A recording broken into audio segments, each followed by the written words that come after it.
Bismillahirrahmanirrahim. Assalamualaikum warahmatullahi wabarakatuh. Waalaikumsalam. Alhamdulillahi rabbil alamin. Alhamdulillahilladzi hadana lihadza wa ma kunna linahtadiya laula an hadana Allah. Nashhadu an la ilaha illallah wahdahu la syarika lah wa nashhadu anna Muhammadan abduhu wa rasuluh alladzi la nabiyya wa la rasula ba'dah. Allahumma salli wa sallim wa barik ala nabiyyina Muhammadin wa ala alihi wa ashabihi wa man tabi'ahum bi ihsanin ila yaumiddin. Amma ba'du, usi nafsi wa iyyakum bi taqwallahi faqad fazal mu'minuna al-muttaqun. Haitsu qala ta'ala ya ayyuhalladzina amanu taqullaha haqqa tuqatih wa la tamutunna illa wa antum muslimun. Hadirin wal hadirat, Bapak Ibu jamaah salat maghrib Masjid Baitus Salam yang semoga senantiasa dirahmati oleh Allah. Alhamdulillahirabbil alamin. Kita bersyukur kepada Allah Subhanahu wa taala atas segala limpahan nikmatnya kepada kita sekalian. Bulan ini kita memasuki hari ulang tahun kemerdekaan Republik Indonesia yang ke-80. Alhamdulillah, satu anugerah kenikmatan yang luar biasa dari Allah, kita diberikan nikmat kemerdekaan. Berbeda dengan kondisi saudara-saudara kita yang hari ini masih dijajah dan bahkan hari ini itu Israel sedang gencar-gencarnya untuk mengusir penduduk pribumi bangsa Palestina.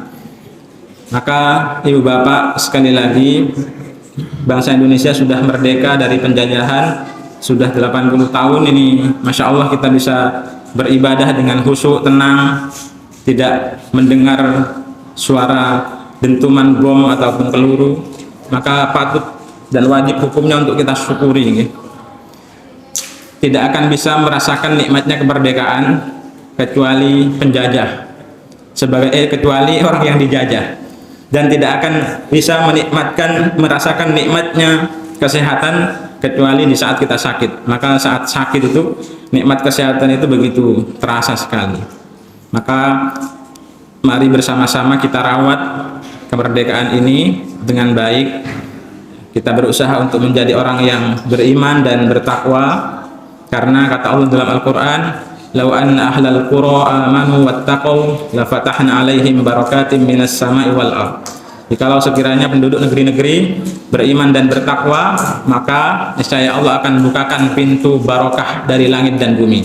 Maka Indonesia ini kalau kata lagu nyanyian itu gimana mas? Tongkat dan batu jadi tanaman. Nah, kita nancepkan singkong di Indonesia itu tumbuh. Coba bayangkan kalau dengan umroh atau haji ke Mekah itu bawa singkong, tancepin di padang pasir, itu nggak bakalan tumbuh. Nah, maka nikmat yang luar biasa kita hidup di Indonesia yang subur, gemah ripah loh jinawi. Nggak tahu apa itu artinya, gemah ripah loh jinawi. Insya Allah kita berusaha untuk terus mensyukuri kenikmatan ini, walaupun misalkan ada orang khutbah Jumat ya, kemudian tausiah itu biasanya menyampaikan kita belum merdeka dari apa?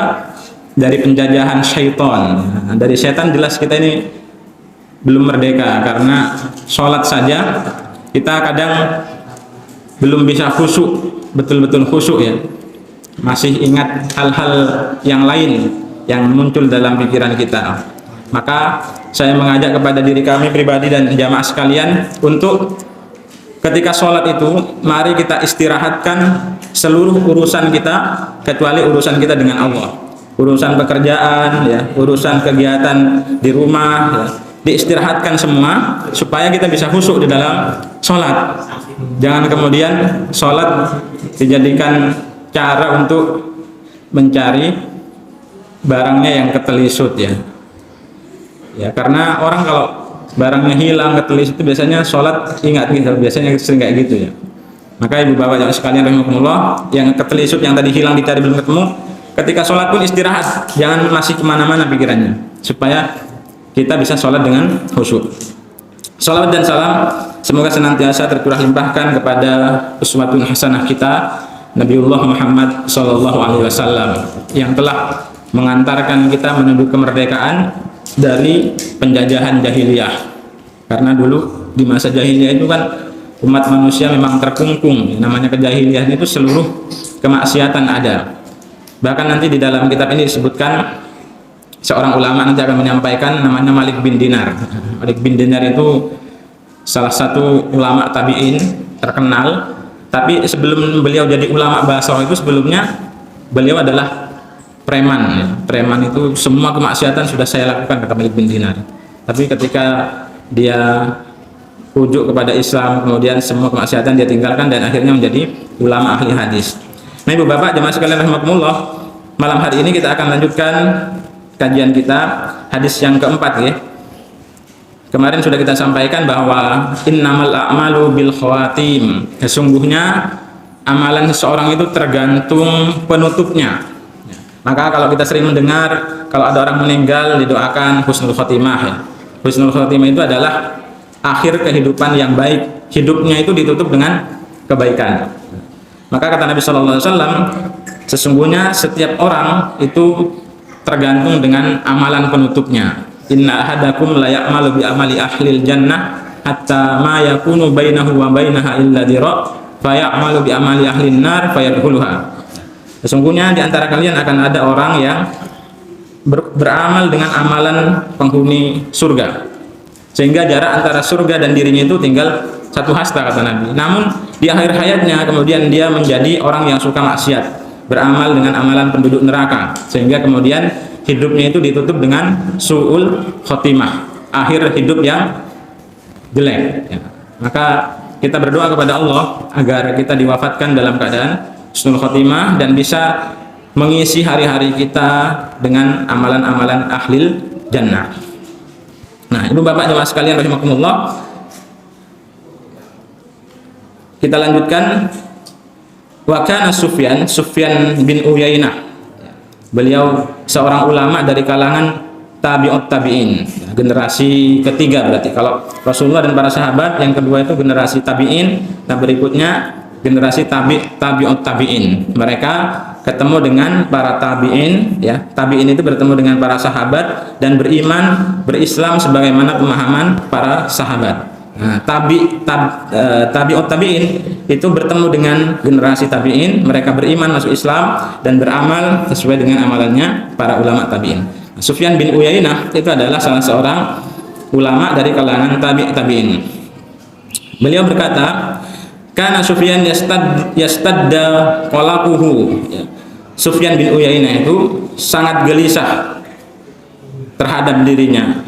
Fakana yabki, dan dia ini sering menangis. Menangisnya itu bukan karena nggak bisa bayar hutang ya, atau nggak bisa bayar sekolah, bayar seragam sekolah anaknya. Karena kemarin kan sedang ramai itu ya, ada seorang bapak-bapak yang tidak bisa membayar biaya seragam sekolah anaknya itu, ya Allah. Maka kita syukuri Ibu Bapak kalau hari ini anak-anak kita sekolah ya, kita masih bisa ngasih sanu ya, kita masih bisa membelikan jajan anak-anak kita, itu Masya Allah, itu nikmat yang sangat luar biasa. Fakana yabki, Sufyan bin Uyainah ini suatu ketika menangis dan dia berkata, akhafu an akuna fi ummil kitabi syaqiyan. Kata Sufyan bin Uyainah, aku sangat khawatir jika aku dicatat oleh malaikat sebagai orang yang celaka. Wayabki. Nah, jadi para ulama dulu itu kalau merenungi dirinya itu selalu khawatir jangan-jangan dia ini dicatat oleh malaikat sebagai orang yang celaka. Sedangkan kita saat ini itu kadang dengan pedenya gitu, wah, ini calon ahli surga gitu. Padahal para ulama dahulu saja mereka sangat khawatir, sehingga kemudian Sufyan bin Uyainah menangis akan hal itu karena khawatir dicatat oleh Allah sebagai orang yang celaka hidupnya. Wa yaqulu, kemudian dia juga di satu kesempatan berkata, akhafu an usallibal imanu indal maut. Kenapa kemudian Sufyan bin Uyainah ini sering menangis? Karena beliau khawatir jika keimanan itu dicabut oleh Allah ketika dia menjelang wafat ya. Maka ini juga perlu kita renungkan, perlu kita perhatikan Bapak Ibu ya. Jangan sampai kemudian Allah Subhanahu wa taala kemudian melepaskan keimanan dari dalam diri kita di akhir hayat kita. Inilah yang kemudian membuat Sufyan bin Uyainah itu sering menangis karena khawatir, takut-takut di akhir hayatnya kemudian imannya dicabut oleh Allah. Maka dalam ayat yang sering disampaikan oleh para ustadz, para khotib, para mubalik, para kiai itu, ya ayyuhalladzina amanu taqullaha wa la tamutunna illa wa antum muslimun. Jangan sekali-kali kita kemudian wafat meninggal kecuali dalam keadaan Islam. Ini penting Bapak Ibu. Selalu berdoa kepada Allah agar diwafatkan dalam keadaan Islam. Wa kana Malik bin Dinar yaqumu tula lailatin qabidan ala lihyatihi. Nah, ini kalau Malik bin Dinar itu adalah angkatan di atasnya Sufyan As-Tsauri. Beliau adalah ulama tabi'in yang tadi saya ceritakan bahwa Malik bin Dinar ini dulunya itu adalah seorang preman, orang nakal lah, semua kemaksiatan pernah dia lakukan. Tersadarnya itu karena mimpi. Ya, dia punya anak yang sangat dicintai, ya, kemudian umur 3 bulan anaknya meninggal. Suatu ketika Malik bin Dinar ini tidur, kemudian dia bermimpi. Mimpinya itu sangat serem sekali, ya. Mimpi dikejar-kejar ular, ya. Dia lari, ya. Kemudian ketika lari itu di depannya ada api gitu, ya. Ketemu dengan seorang tua yang sangat lemah. Dia minta tolong Malik bin Dinar ini, tolong saya, selamatkan saya gitu. Nah, sama seorang orang tua ini kemudian Malik bin Dinar suruh lari ke arah gunung. Di sana dia bertemu dengan, tapi ini mimpi, ya, mimpinya Malik bin Dinar bertemu dengan anaknya yang bernama Fatimah tadi. Kemudian Malik bin Dinar katakan kepada Fatimah ini, apa yang bisa menyebabkan aku dikejar-kejar ular? Kemudian Fatimah menjawab, ular itu adalah amalanmu selama kamu hidup di dunia, ya, ketika kamu bermaksiat, semakin banyak maksiat yang kamu kerjakan, maka ularnya semakin besar. Itu kata anaknya. Sehingga saat itu kemudian dalam mimpinya ada yang memanggil, wahai Malik bin Dinar, segeralah kamu bertaubat kembali kepada Allah supaya akhir hayatmu tidak celaka, tidak sengsara. Sehingga setelah bangun kemudian dia bertaubat kepada Allah, jadi penghuni masjid, langsung ke masjid melaksanakan sholat subuh, ya. Kemudian kehidupannya terus berkaitan, bersinggungan dengan masjid. Dan termasuk salah satu sabda Nabi, orang yang akan diberikan keselamatan, diberikan naungan di akhirat nanti, di hari kiamat nanti adalah mereka yang rajulun qalbuhu mu'allaqun bil masajid. Seorang yang hatinya senantiasa rindu masjid, terpaut dengan masjid. Dimanapun, perjalanan kemanapun, yang dirindukan pengen ketemu dengan masjid ketika waktu-waktu sholat tiba. Nah, ini penting Bapak Ibu jemaah sekalian, tidak melihat kemudian masa lalunya seseorang, tapi lihatlah masa sekarangnya dia seperti apa. Karena setiap orang diberikan kesempatan oleh Allah untuk bertaubat, untuk menjadi pribadi yang soleh, menjadi pribadi yang baik. Kalau di masa lalu pernah menjadi apapun, ya mungkin suka maksiat, kita masih dikasih kesempatan oleh Allah, diberikan waktu untuk bertaubat kembali kepada Allah. Malik bin Dinar yang dulunya seorang preman yang semua kemaksiatan dia lakukan, di akhir hayatnya dia menjadi seorang ulama ahli hadis Bapak Ibu. Dan banyak punya murid beliau. Maka ini penting bagi kita sekalian, kita sampaikan kepada keluarga kita, kepada teman-teman, rekan-rekan kita sampaikan bahwa Allah itu selalu memberi kesempatan kepada umatnya, kepada hambanya untuk memperbaiki diri, untuk kembali kepada Allah, untuk menjadi orang baik. Ya, jangan kemudian melihat masa lalu terus. Ya. Spion itu dilihatnya hanya sesekali saja untuk mengingatkan kita, bukan terus-terusan. Kalau lihatnya spion terus, nah, nanti nabrak, jalannya nggak sesuai dengan jalur. Ya. Malik bin Dinar itu kebiasaan beliau adalah yaqumu tula lailatin. Beliau senantiasa melaksanakan ibadah di malam hari, sepanjang malam itu beliau isi dengan ibadah. Qabidun ala lihiyatihi, kemudian main, ya, megang-megang jenggotnya gini. Jenggot itu kadang kalau kita kalau kita tergoda setan itu kadang pas sholat itu juga kadang ada orang suka megang-megang jenggot gitu. Jadi ketika sholat dia gini, tapi kadang mainan jenggotnya. Makanya Ustadz Abdul Somad katakan, saya itu kenapa Ustadz Somad nggak jenggotan? Karena kalau saya jenggot ini suka saya pegangin tuh, nggak khusyuk kalau sholat, kata beliau. Alasannya somad gitu ya.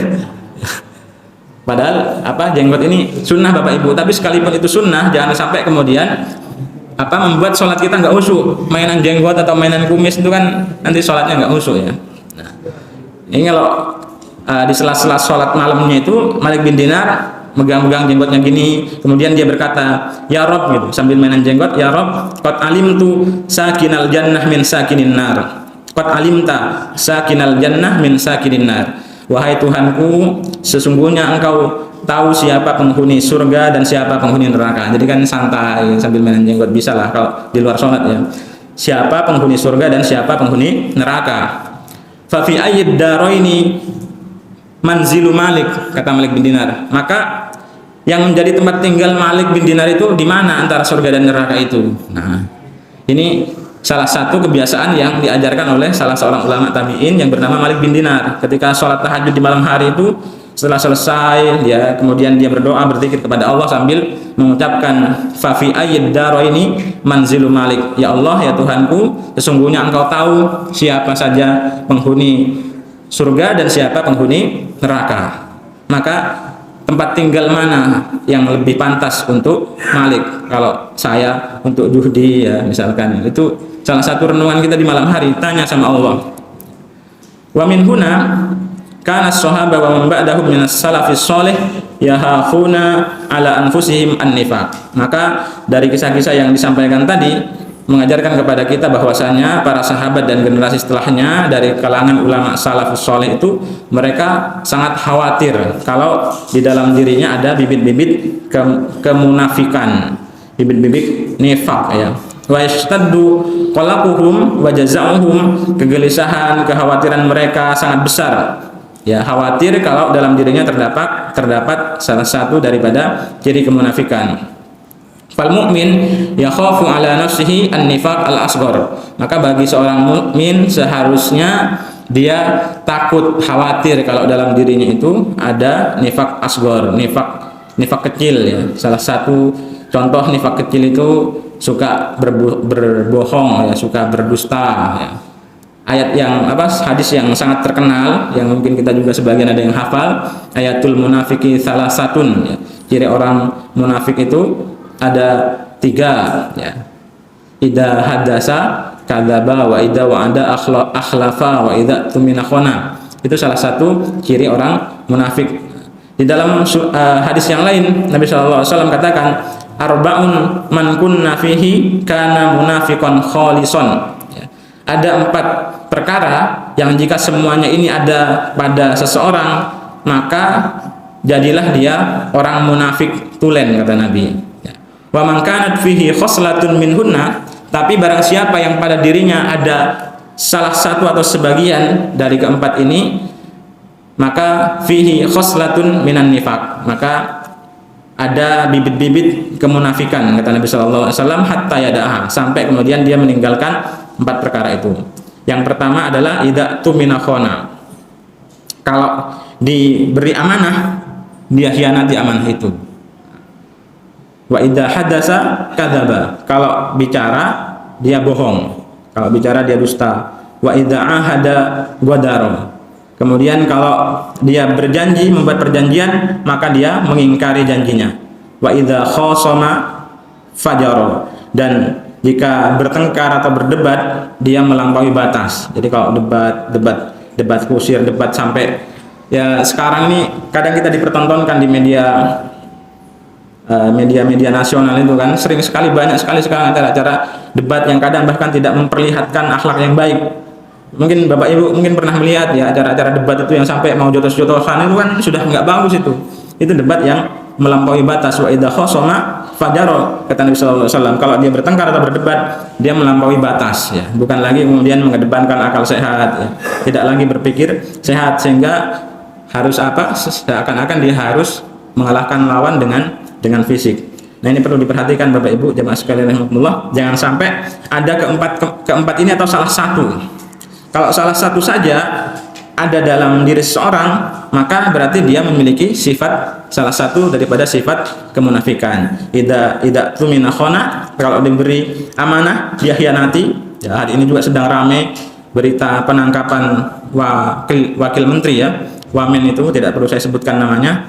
Insyaallah jamaah sudah mendengar itu ya.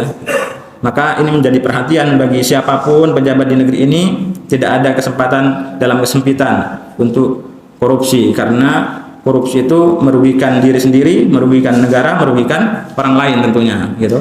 Mencuri korupsi itu kan sama dengan mencuri. Korupsi itu bahasa halusnya dari mencuri. Jadi sama saja, ya. Itu hukumnya sama saja haram, ya. Korupsi haram menurut agama, menurut undang-undang negara kita, korupsi itu haram apapun alasannya, ya. Nah, Ibu Bapak jamaah sekalian rahimakumullah, jadi ciri orang munafik dalam hadis ini ada 4. Kalau keempat-empatnya ada, maka kata Nabi berarti dia munafik tulen. Tapi kalau sebagiannya ada, berarti dia memiliki salah satu sifat kemunafikan sampai dia meninggalkan seluruhnya. Apabila diberi amanah dia khianati, apabila bicara dia bohong, apabila berjanji dia langgar perjanjian itu, dan apabila berdebat dia melampaui batas. Diskusi itu boleh, maka saya lebih senang dengan bahasa diskusi. Tapi kalau debat itu kadang rata-rata debatnya debat kusir, ya, nggak mau ngalah, sehingga kemudian kemarahan yang muncul tidak menyelesaikan masalah, malah justru nambah masalah, gitu. Nah, Ibu Bapak jamaah sekalian rahimakumullah, maka seorang mukmin itu harusnya khawatir kalau dalam dirinya terdapat nifaq asghar, ya. Nifaq asghar itu tadi yang disampaikan dalam hadis Nabi, ya. Kalau nifaq amali itu bisa mengeluarkan pelakunya dari Islam. Sebagaimana dulu contohnya adalah Abdullah bin Ubay bin Salul, itu didengkotnya orang munafik. Kalau bersama Nabi dia seakan-akan muslim, tapi kalau dengan musuh, dengan orang-orang kafir Quraisy, ya dia membocorkan apa yang dia dapat dari pertemuannya dengan Nabi Muhammad SAW. Maka Ibu Bapak, munafik ini sama dengan serigala berbulu domba. Ya, kayaknya domba tapi ternyata serigala abu-abu lah munafik itu. Jadi kayak bunglon itu, kalau di kelompoknya si fulan, ya dia kayak seakan-akan ya kelompoknya itu. Kalau di kelompok yang lain, tapi ternyata cuma pengen mencari informasi, membocorkan informasi. Maka ini hati-hati, jangan sampai ada dalam diri kita. Wa yakhafu ay yaghliba dzalika alaihi inda khatimah. Dan seorang mukmin harusnya senantiasa waspada, jangan sampai sifat-sifat kemunafikan itu menguasai dirinya sampai kemudian dia ketika hendak meninggal dunia fayukhriju ilan nifaq al-akbar. Kalau orang beriman itu senantiasa merawat, memelihara nifaq asghar itu, nanti lama-lama akan menjadi nifaq akbar, ya, atau nifaq amali. Anna dasa isas su'i tujibu su'al khotimah. Sifat buruk yang tersembunyi itu akan mengantarkan seseorang pada su'ul khotimah. Jadi artinya apa? Kita tidak boleh maksiat walaupun sembunyi-sembunyi. Jadi jangan kemudian karena HP-nya milik pribadi, nggak mungkin dilihat orang, diisi maksiat. A'udzubillahi min dzalik, ya. Maksiat sembunyi-sembunyi itu tidak hanya sekedar fisik yang kita lakukan, tapi handphone, komputer, laptop itu jangan sampai ada maksiat yang disimpan, baik itu dalam bentuk gambar, video ataupun link, ya. Karena hari ini itu media ini sangat luar biasa. Anak-anak usia TK SD itu sudah bisa mengakses, apalagi kalau tidak dipantau orang tua, ini akan sangat berbahaya Bapak Ibu. Jadi kemaksiatan yang tersembunyi itu akan menjadikan seseorang mengakhiri hidupnya dengan su'ul khotimah. Na'udzubillahi min dzalik. Waqad kana Nabi sallallahu alaihi wasallam yuksiru ay yaqula fi du'aihi. Maka Nabi sallallahu alaihi wasallam mengajarkan kepada kita untuk memperbanyak membaca doa. Ini salah satu doa yang sering dibaca oleh Nabi. Ya muqallibal qulubi tsabbit qalbi ala dinik. Ya muqallibal qulub. Ya Allah yang Maha membolak-balikkan hati, tetapkanlah, mantapkanlah hati kami di atas agamamu. Ini paling tidak setiap hari itu mestinya kita baca Bapak Ibu, supaya tidak bergeser keimanan dalam diri kita itu. Ya muqallibal qulubi tsabbit qalbi ala dinik. Ya Allah yang Maha membolak-balikkan hati, tetapkanlah, mantapkanlah, kokohkanlah hatiku di atas agamamu. Faqila lahu ya Nabi Allah. Kemudian ada sahabat yang bertanya kepada Rasulullah, wahai Rasulullah, aman nabika wa bima ji'ta bihi. Wahai Rasulullah, kami ini sudah beriman kepadamu dan beriman dengan apa yang diturunkan oleh Allah kepadamu. Fahal takhafu alaina? Apakah Anda khawatir terhadap kami, kata para sahabat itu, ya. Padahal kami ini sudah beriman, ya, beriman kepada Nabi Muhammad, beriman kepada apa yang diturunkan Allah kepada Nabi Muhammad, kepada Al-Quran. Kemudian sahabat bertanya, apakah engkau masih khawatir kepada kami? Maka apa jawab Rasulullah? Na'am, saya ini khawatir kepada kalian, umatku. innal quluba baina usbu'aini min asabi'illahi jalla jalaluh. Sesungguhnya hati seseorang itu terletak di antara dua jari dari jari-jari Allah. Nah, ini jangan kemudian ditafsirkan nanti Bapak Ibu ya. Jadi kalau dalam hadis disebutkan Allah itu memiliki jari, tidak boleh digambarkan seperti jarinya manusia. Kita cukup meyakini saja sebagaimana Allah Maha mendengar, Allah Maha melihat, berarti Allah punya, jangan digambarkan punya telinga kayak manusia, punya mata kayak manusia. Kita tidak pernah tahu bagaimana wujudnya Allah itu. Tapi Al-Quran kemudian hadis-hadis menyampaikan bahwa salah satunya Allah adalah memiliki tangan, di mana hatinya seseorang itu berada di antara dua jari-jari Allah. Yuqallibuha kaifa yasha. Jadi Allah akan membolak-balikkan hati itu. Pagi beriman, ya sore bisa jadi dia kufur. Maka karena hati ini memang dinamakan qalbun itu karena mudah berubah. Pagi hari dia senang sama orang, ya baik, kemudian sore harinya karena dengar berita apa jadi berubah. Nah, maka penting berdoa, ya muqallibal qulub tsabbit qalbi ala dinik. Yuqallibu kaifa yasha. Jadi Allah akan membolak-balikkan hati manusia sebagaimana yang Allah kehendaki. Wa kharraja Muslim min hadis Abdullah bin Amru.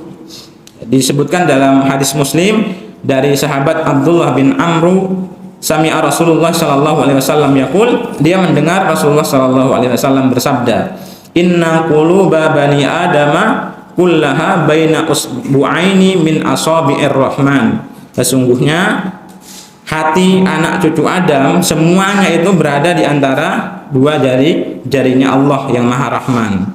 Yusarrifuhu haitsu yasha. Allah memalingkannya, membolak-balikkannya, memalingkan hati itu sesuai dengan kehendaknya. Tsumma qala sallallahu alaihi wasallam, maka kemudian Nabi sallallahu alaihi wasallam bersabda, berdoalah dengan doa ini, Allahumma ya musarrifal qulubi sarrif qulubana ala ta'atik. Jadi kalau tadi ya muqallibal qulub tsabbit qalbi ala dinik. Ya Allahumma musarrifal qulub sarrif qulubana ala ta'atik. Ya Allah yang Maha memalingkan hati, palingkanlah hati-hati kami menuju ketaatan kepadamu. Jadi kalau hatinya sedang berpaling, itu kita berdoa sama Allah meminta supaya dipalingkan menuju ketaatan. Jangan dari taat berpaling menuju maksiat. Tapi doanya ini penting. Allahumma musarrifal qulubi sarrif qulubana ala ta'atik. Ya Allah yang Maha membolak-balikkan hati, yang Maha memalingkan hati, palingkanlah hati kami menuju ketaatan kepadamu. Jadi tidak ada waktu dan kesempatan untuk berpaling ke kemaksiatan kalau kita berdoa dengan doa ini. Dan doa itu pasti diijabah Bapak Ibu, dan kita harus yakin. Nah kemarin saya juga bingung belum bisa menjawab. Ada seorang bapak-bapak yang bertanya, Ustadz, di Indonesia itu kalau berdoa kenapa ya orang selalu mengucapkan semoga selalu diberikan kesehatan. Ini kan sedang ramai yang dibahas ya. Semoga dimudahkan urusannya, padahal Allah itu sudah mengatakan ud'uni astajib lakum. Berdoalah kepada aku, minta kepada aku, pasti aku kabulkan. Tapi kenapa kok masih ditambah semoga? Semoga kayak nggak yakin Ustaz kan kalau semoga itu. Kata beliau, ya, itu hanya kalau saya sementara menjawabnya wallahu alam, Pak, saya bilang gitu, itu hanya apa ya, bahasa Indonesia. Semoga dimudahkan segala urusan. Itu bukan berarti kemudian menggambarkan seseorang itu nggak yakin ya. Tapi diberikan semoga itu karena memang di Indonesia kalau berdoa semoga semua gitu ya. Jadi nggak perlu kemudian disalahkan juga ya. Tergantung kembali kepada orangnya. Bukan berarti kalau semoga dimudahkan segala urusan, semoga diberikan kesehatan, itu kan berarti bukan orang nggak yakin kemudian ya. Maka kemudian dia menyampaikan ayat itu, ud'uni astajib lakum, kata Allah, berdoa pasti aku kabulkan. Jadi kalau menurut saya, kata beliau ya, kalau menurut saya udah kalau doa itu insya Allah sehat ya, insya Allah kaya, insya Allah panjang umur gitu. Bukan semoga ya, ada benernya juga untuk kemudian ini bahasa motivasi lebih baik ya mungkin ya, insya Allah kaya, insya Allah sehat ya, insya Allah soleh gitu malahan itu. Gimana Pak? Pakai insya Allah juga ya. Tapi insya Allah ini kan 99,9% ya katanya keyakinannya. Jadi menurut beliau itu beda bahasa insya Allah dengan semoga. Jadi ini artinya bukan kemudian menjadi masalah ya, mau pakai semoga, mau pakai insya Allah, mau langsung ya Allah kayakan saya, ya Allah sehatkan saya, insya Allah sama saja lah, sama saja. Yang penting kembali kepada diri kita. Kalau berdoa itu intinya harus yakin, jangan kemudian dicampur dengan keraguan. Kalau kita yakin pasti dikabulkan. Tapi cara pengabulkannya Allah itu kan tidak langsung ujuk-ujuk ya. Ada yang dikabulkannya cepat, ada yang dikabulkannya lama, ada yang tidak dikabulkan dunia, tapi nanti akan dikabulkan di akhirat. Jadi kalau misalkan kita berdoa kok enggak terwujud, berarti Allah simpan itu, Allah simpan untuk dikabulkan nanti di akhirat ketika kita masuk surga, kemudian dikasihkan doa-doa kita. Bisa jadi kita sehat, bisa jadi kita punya anak yang soleh, itu berkat doa-doa kita di masa lalu. Jadi jangan kemudian menunda doa, nanti ajalah doanya kalau sudah tua gitu. Kayak anak-anak muda kita kadang ya kalau disuruh sholat ke masjid, ayo mas sholat gitu. Masjid itu tempatnya orang tua Ustaz gitu. Lihatlah masjid itu isinya usia 40 ke atas, 60 gitu. Saya ini masih muda, kadang ada yang vulgar gitu bahasanya walaupun dengan guyon ya. Tapi ini tidak pantas untuk diucapkan. Ya, artinya kalau diajak ke masjid, kalau misalkan tidak mau ya sebaiknya jangan kemudian dijawab masjid itu tempatnya orang-orang U60, U50, usia 60, 50. Karena memang hari ini masjid-masjid kita rata-rata diisi usia berapa? 40 ke atas ya. Yang muda-muda jarang. Ya, karena yang muda ini masih merasa umurnya panjang. Ya semoga saja diberikan umur yang panjang dan berkah oleh Allah. Tapi salah satu ciri umur berkah itu kalau dengan bertambahnya umur dia semakin taat. Yang kita sering dengar itu ziyadatul khair itu ya, bertambahnya kebaikan. Sebagian ulama mengatakan kullu ma tuzidukum fit ta'ah, segala sesuatu yang menjadikan kita bertambah taat kepada Allah.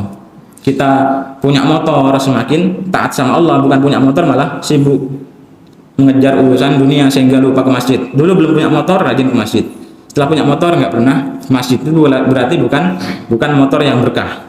Dulu belum punya mobil rajin ke masjid, setelah punya mobil sibuk jalan-jalan, berarti mobilnya nggak berkah itu.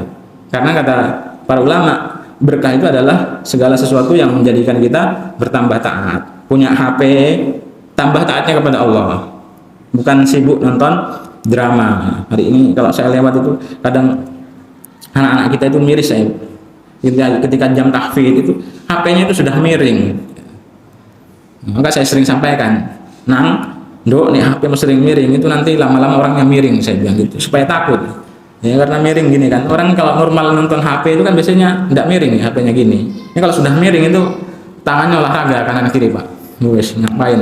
Belum lagi kalau anak yang tidak terdidik itu sudah rame itu kata-kata tidak pantas keluar dari lisannya. Maka game itu kadang menjadikan orang yang tadinya bersaudara menjadi bermusuhan karena ada keinginan untuk mengalahkan satu sama lain. Kalau kalah emosi, bicaranya mengalahkan temannya, sehingga nggak ada nilai kebaikannya. Kalau menurut saya game itu justru malah menghambur-hamburkan nikmat, dikasih sehat ya, dikasih harta, beli HP itu justru malah disia-siakan.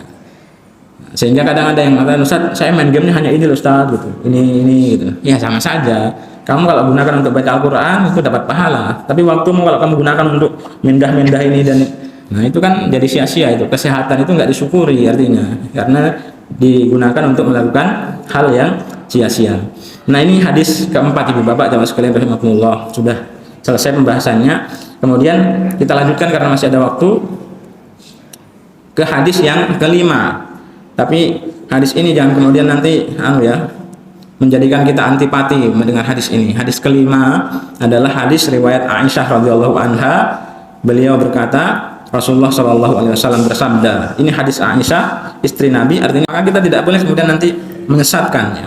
Man ahdatsa fi amrina hadza ma laisa minhu fahuwa raddun. Rawahul Bukhari wa Muslim. Hadis riwayat Bukhari wa Muslim.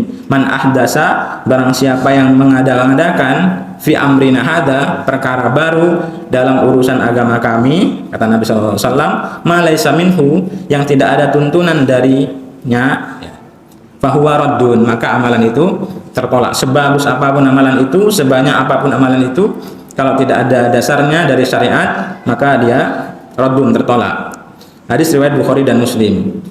Ini saya tidak berani menyampaikan hadis ini, hanya pilih-pilih tempat ya, kalaupun harus disampaikan, karena orang sangat apa ya, ketika mendengar hadis ini sudah wah kayak ustadznya mesti mau vonis-vonis gitu.